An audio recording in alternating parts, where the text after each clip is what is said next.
महोदय, पिछले कुछ वर्षों में सभी राजनीतिक दल किसी न किसी तरह से जनता से दूर हो गए हैं।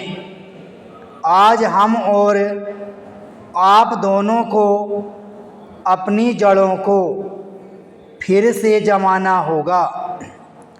जनता से प्रेरणा लेनी होगी।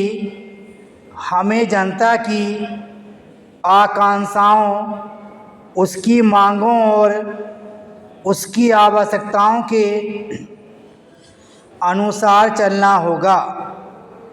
अपने देश के विशाल आकार के कारण यह बहुत बड़ा काम है, लेकिन उस आदमी के लिए कुछ भी असंभव नहीं जिसने कुछ करने के लिए कमर कस ली हो।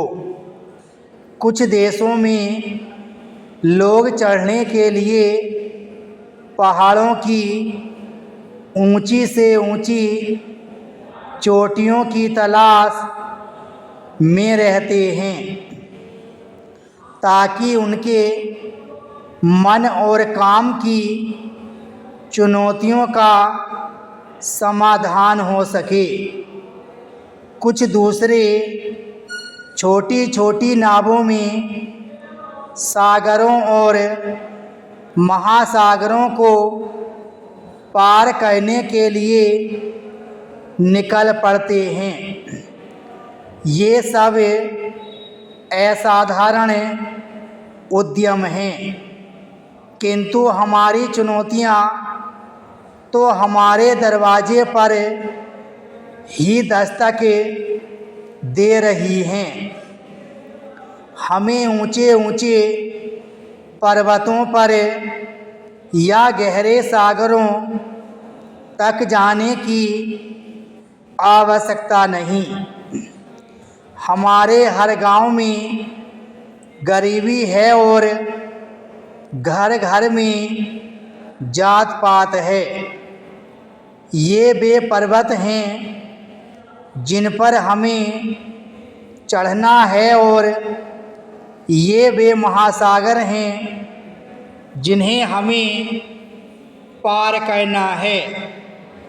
मुझे मालूम है कि हम में वह शक्ति है। मैं जानती हूँ कि हम में क्षमता है, केवल प्रश्न है करने का।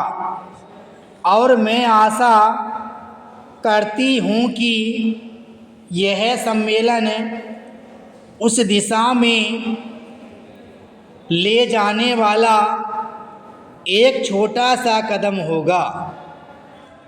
आदमी के चंद्रमा पर पहुँचने के बाद किसी ने कहा था कि वह कदम रखने वाले के लिए छोटा सा कदम है, किंतु मानव जाति के लिए बहुत बड़ा कदम है।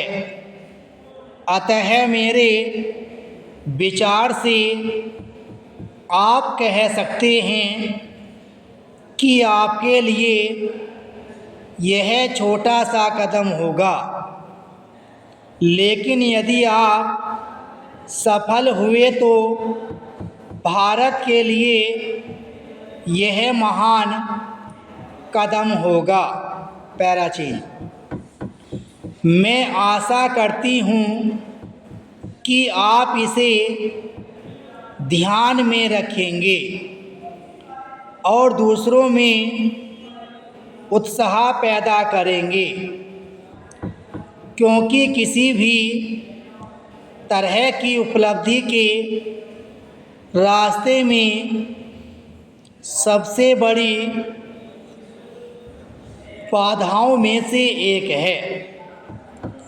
हमारे बुद्धिजीवियों, हमारे पत्रकारों इत्यादि में व्याप्त अविश्वास या संदेह वृत्ति, इस बाधा को हटाना होगा।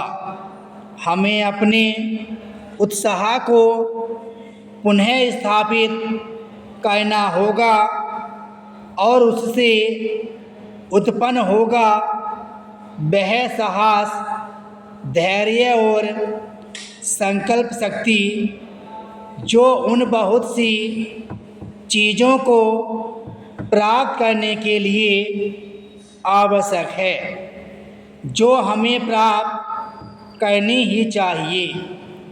जब कभी राजनीतिक जीवन और बौद्धिक जीवन में निकट का संबंध रहा है तो दोनों को लाभ पहुंचा है। विराम स्टॉप।